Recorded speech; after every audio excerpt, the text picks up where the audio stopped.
గత దశాబ్ద కాలంలో ప్రపంచవ్యాప్తంగా ఒక వింత మార్పు కనిపిస్తుంది. అభివృద్ధి చెందిన దేశాల నుండి అభివృద్ధి చెందుతూ ఉన్న దేశాల వరకు ఎక్కడ చూసినా ఫర్టిలిటీ రేట్ పడిపోతుంది. అసలు పిల్లలు వద్దు అనుకోవటం, పెళ్ళిళ్ళకు దూరంగా ఉండటం ఎందుకు పెరుగుతుంది?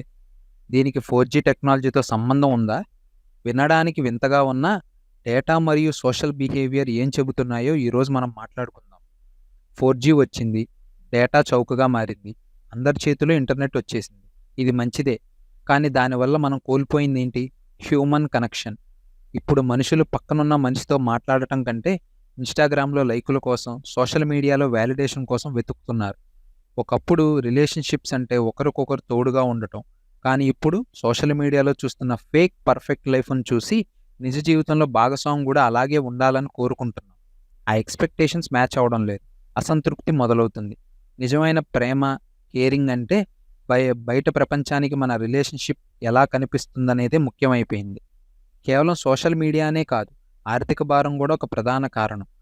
ఒకప్పుడు ఉమ్మడి కుటుంబాల్లో పిల్లలు పెంచడం ఒక బాధ్యతగా ఉండేది. కానీ ఇప్పుడు ఎడ్యుకేషన్ కాస్ట్, మెడికల్ కాస్ట్ విపరీతంగా పెరిగిపోయాయి. నేను నా బిడ్డకు మంచి భవిష్యత్తు ఇవ్వగలనా అనే సందేహంలో ప్రతి జంటలోనూ ఉంది.